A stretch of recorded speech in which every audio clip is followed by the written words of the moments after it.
Buenos días, buenas tardes o buenas noches. Mi nombre es Arnulfo Garzón. Realizo este video con la intención de llegar a aquellas personas que conocen los motivos de la marcha o que están en contra de ella. Pues yo creo que como colombianos todos debemos entender que la lucha que se libra hoy en las calles de Colombia no tiene ningún color. Tampoco es un plan conspiratorio de los partidos políticos de oposición, ni mucho menos de grupos insurgentes al margen de la ley que quieran acabar con la democracia y desestabilizar la economía del país. Simplemente es el grito de auxilio de un pueblo que se muere de hambre. Me gustaría hablar de tres términos que se utilizan mucho en las conversaciones de hoy en día, en los debates de hoy en día, pero que yo he visto que se desconoce su origen y su aplicación en la historia, que son el socialismo, el comunismo y el capitalismo. Pues estos tres son teorías económicas planteadas hace 200 años en Europa. El comunismo y el socialismo nacen a partir de las fallas evidenciadas de la práctica del capitalismo. Sin embargo, a través de la historia nos hemos podido dar cuenta que ninguno de esos tres sistemas económicos aplicados en solitario rinden buenos frutos, pues tanto el socialismo como el comunismo han terminado en dictaduras, mientras que el capitalismo aplicado en su cabalidad desarrolla una brecha de desigualdad que culmina en sistemas de gobierno oligarcas, o sea, gobiernos donde manda el que tiene plata, y ellos solo legislan para ellos, obviamente, aunque suene redundante, sin importarle el pueblo. ¿Qué decisiones han tomado los países alrededor del mundo? Pues han estudiado dichas teorías y han tomado los puntos álgidos de cada una de ellas, mezclándolo y dejando atrás los extremismos, pues se han dado cuenta que no sirven para nada y así desarrollar mejores economías. Ahora, para entender con criterio la magnitud de la situación actual de Colombia, es necesaria una exhaustiva clase de historia, pues aquel que no conoce su historia está condenado a repetirla. Lastimosamente, aquí en Colombia han ocultado todo tipo de acontecimientos con el arma letal de la ignorancia y el miedo. ¿Quiénes? Pues aquellas 5 o 6 familias que se han mantenido en la cúspide del poder. Podría decirse que desde la creación de la República por allá por el siglo XIX. Dichos entes de poder y de control han dividido el pueblo siempre, generación tras generación, con diferentes conceptos de dualismo, tales como han sido azul o rojo, izquierda o derecha, liberal o conservador, comunismo o capitalismo, y uno de los más recientes que ha sido el uribismo o petrismo. Sin embargo, las veces que su poder se ha visto amenazado, se ha podido evidenciar la unión de dichos poderes de control.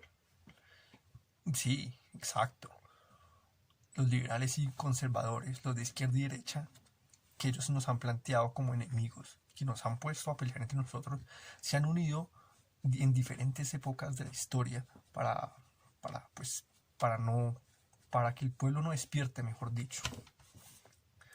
Para empezar a citar estos casos, porque solo voy a plantear un par de ejemplos que han pasado a través de la historia, me gustaría que nos trasladáramos a finales del siglo XIX. Empezar diciendo que, empezar poniendo el ejemplo de por qué perdimos Panamá. ¿Por qué perdimos Panamá? Pues Panamá, en finales del siglo, cuando era parte de Colombia, pues vivía la situación que actualmente viven regiones como La Guajira o Buenaventura, que es el abandono total del gobierno, que pues como son gobiernos centralistas se concentran en Bogotá, pues a robar, porque qué más van a hacer. Entonces, en medio de esta crisis, también cabe recordar que a finales del siglo XIX se vive en Colombia la Guerra de los Mil Días. Para 1904, ya finalizada la Guerra de los Mil Días y perdida Panamá, los conservadores, que son quienes tienen el control en ese momento, se reúnen en la costa Caribe para decidir quién va a dirigir el país durante el siguiente tiempo. Entonces, entre ellos deciden que el siguiente presidente para 1904 sea Rafael Reyes. Dicho presidente tenía ideas muy progresistas para el país. Trabajaba con el lema de menos política, más administración. Sin embargo, y a pesar de que él sacó a Colombia de la crisis económica que vivía en su momento, los miembros de su partido político sentían que él estaba traicionando sus intereses. Entonces se aliaron junto al partido de oposición, o sea, al Partido Liberal, para acabar con el mandato de él, a lo que se llamó en su momento la dictadura de Reyes. Entonces ese es un ejemplo cortico, donde ya se ve que a pesar de que de que ellos hacían que el pueblo discutiera entre si liberal o conservador, pues en realidad ellos trabajaban juntos para mantenerse ahí en el poder siempre, ¿no? Ahora yo quisiera para recordar un poquito también lo de la protesta.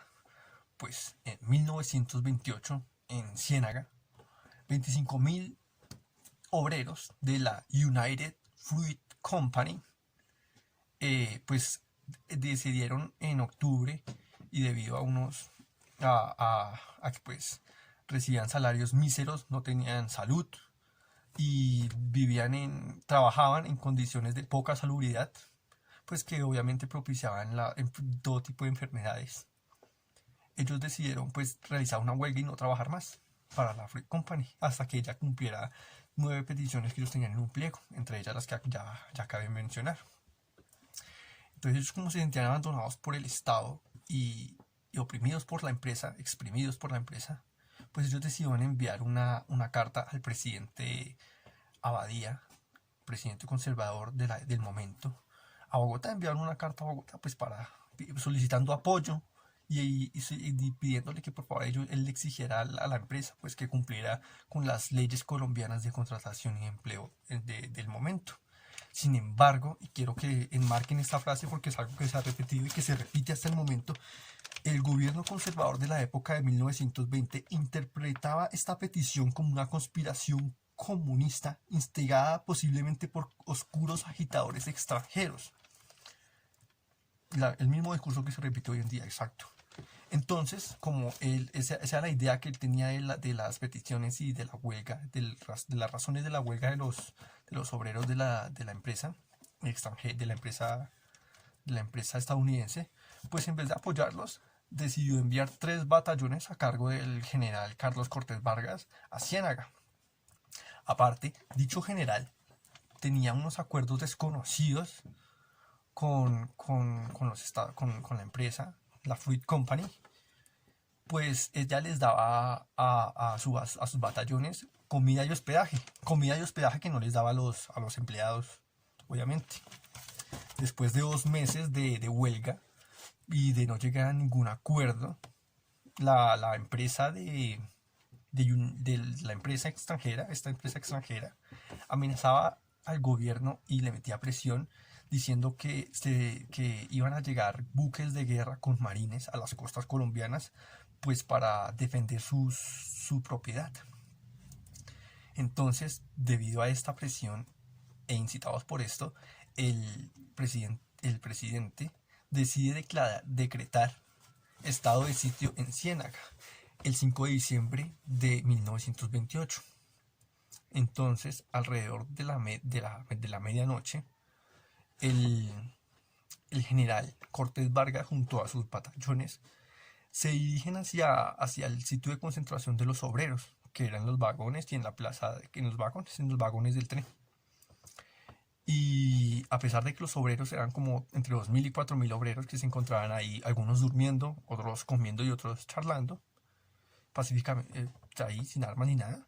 Cuando llegó el ejército, pues ellos no esperaban que el ejército les disparara ni nada, no esperaban que pasara nada.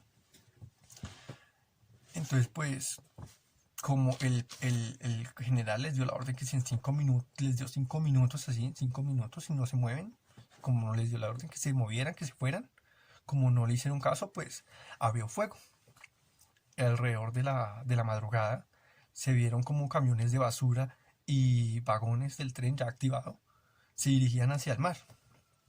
Y al día siguiente, en la mañana, en el centro de la plaza de Ciénaga, se encontraron 9 cuerpos, 9 cadáveres, que pues significaban la muerte de los 9 puntos de los 9 puntos del pliego de peticiones. Y pues también el fin de la huelga. Fin de la huelga. Otro ejemplo de eso es un ejemplo de lo que pues algo similar a lo que se está viviendo hoy en día y lo que se ha vivido en Colombia siempre, ¿no? También otro ejemplo del circo político que es Colombia, que ha sido Colombia, se da en 1958, a finales ya, que es la unión, porque así fue, del Partido Conservador y el Partido Liberal, que deciden crear el Frente Nacional para acabar con la dictadura de Gustavo Rojas Pinilla. Dicho acuerdo eh, trataba de la alternancia del poder durante 4 periodos.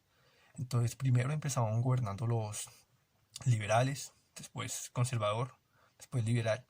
Y ya para, obviamente, todas estas gobernaciones, estos mandatos no eran con el mediante elecciones, no, ellos lo elegían entre sus partidos y pues ya, se acabó, excepto en el pueblo. Ya para 1970 vuelven a haber elecciones aquí en Colombia. Ya había un tercer partido que era el partido de la Napo. Y para 1970 pues ahí los mayores candidatos era Misael Pastrana del Partido Conservador y el general Gustavo Rojas Pinilla, el de la Napo. El 19 de abril de 1960, alrededor de las 7 de la noche, las emisoras ya daban y estaban, que eran las que hacían el conteo de votos o anunciaban el conteo de votos al pueblo, pues anunciaban prácticamente iban anunciando la victoria del ex general. Sin embargo, horas más tarde, pues el gobierno da la orden de cancelar toda emisión radial y pues al día siguiente se anuncia el día 20 de abril, pues ya se anuncia a Misael Pastrana como presidente. E incluso el conteo de votos de Gustavo Rojas Pinilla había disminuido en comparación al día anterior. Lo más irónico y descarado es que aparte de que fue muy obvio el aesta, ellos pues la negaron en su momento y 28 años después el ministro Carlos Augusto Noriega admite en una publicación de un libro en 1998 pues que sí hubo fraude. Y pues ya, sí hubo fraude, no pasó nada más. Cabe aclarar, no está de más aclarar que también durante esa época, durante la creación del Frente Nacional y pues para las elecciones de 1970, pues el pueblo colombiano seguía dividido y pues en guerras civiles, porque ahí es cuando se empieza la época del conflicto armado en Colombia. La creación de guerrillas a partir de dichas injusticias, pues también era algo que iba a pasar. Entonces, sí creo que analicen esos puntos, que es que mientras el pueblo seguía peleando por si usted era liberal o conservador y mientras se mataban, pues en realidad ellos no le daban importancia a eso, sino que ellos lo que querían era el control del país. Ya para la época de los 80, con la llegada del narcotráfico a Colombia y el auge del narcotráfico aquí en Colombia, pues muchos políticos de la época vieron en él un negociazo. Y pues no es casualidad que, digamos, para la muerte de Luis Carlos Galán, hayan sido incluso acusados miembros de su partido como Alberto Santofimio, como actores y autores intelectuales de dicho magnicidio, que pues se juntaron sonaban junto a nombres como el de Pablo Escobar. Pablo Escobar que en su momento pues ya a pesar de ya llevar más de 20 años de muerto, pues él dejó una puesta a la escena para el narcoestado colombiano.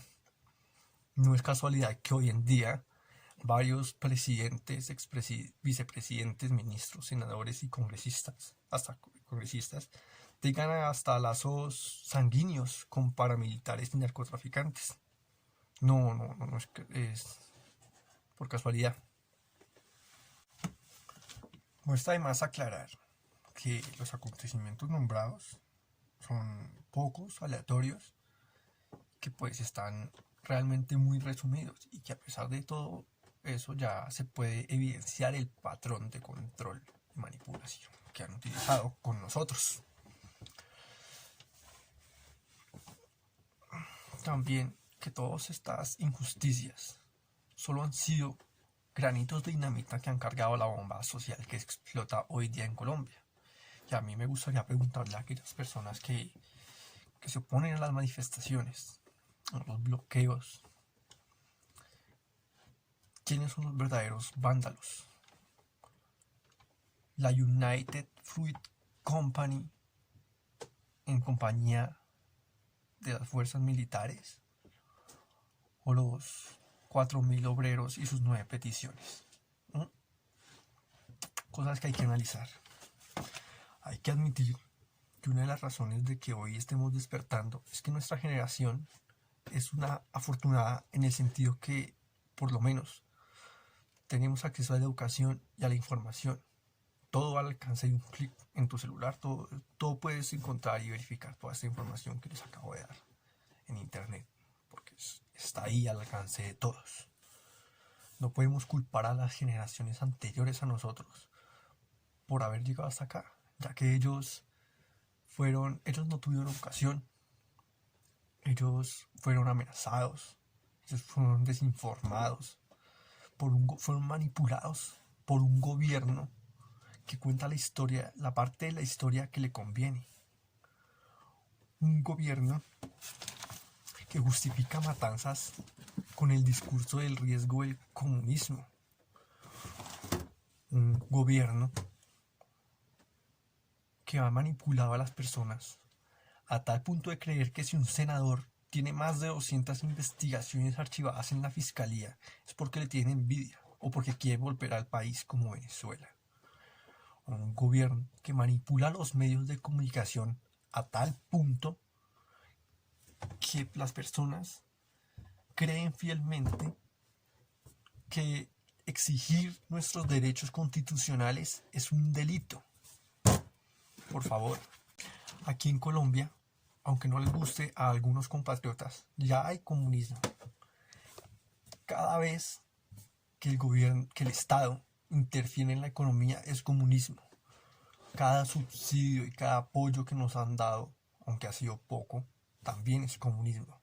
Sin embargo, no hemos visto a dichos políticos que pintan el comunismo como malo. No hemos visto aclarar estos puntos. Tampoco hemos visto que le expliquen a la gente que los aranceles cobrados a las empresas extranjeras aquí en Colombia son mínimos, mientras ellas se llevan nuestros recursos naturales y nuestro dinero. Tampoco le explican a la gente que las personas más ricas de este país son las que menos tributan. Ni mucho menos exhiben el hecho de que una gran cantidad de partidos políticos actuales están involucrados en cientos de casos de corrupción que le cuestan al país 50 billones de pesos al año. Para terminar, no sé cuántas personas, no sé qué alcance tenga este video, si 10 o 20 personas o quizás menos de 10. Pero a mí sí me gustaría pedirles a las personas que puedan verlo un par de favores. El primero, que le muestren este video e intenten hacer pedagogía con las personas que siguen oponiéndose a la protesta. También les pido que dejen de hablar por hablar. Les pido que indaguen. Busquen esa historia de Colombia que no se cuenta en los colegios. Busquen la historia desde un punto de vista crítico. Dejen de ponerse en posición. Entiendan que lo que se está viendo hoy en día no es una guerra de pueblo contra pueblo. No, lo que se está viendo hoy en día es un despertar del pueblo. También, si algún policía llega a ver esto, amigo, por favor no dispares a tus aliados, porque a ti también te graban el IVA, tú también eres pobre. Porque hay que recordar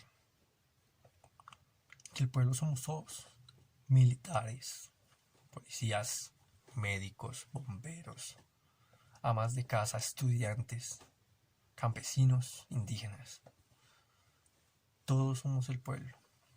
Y esa lucha es contra esas personas que se roban al año más de 50 billones de pesos, porque 50 billones es el número que nos dan, pero estoy seguro que es mucho más que eso. Esto más que la opinión de su servidor, Es un grito que pide la unión de todos los sectores de la comunidad, de los colombianos, uribistas, petristas, gays, religiosos, ateos, policías, estudiantes, todo lo que te imagines. Necesitamos unirnos. ¿Por qué? Porque Colombia ya no da más. Es el momento, si no acabamos ahora con la clase política tradicional de narcopolíticos que han exprimido este país hasta más no poder, o lo acabamos ahora, o les juro que nos vamos todos a la mierda.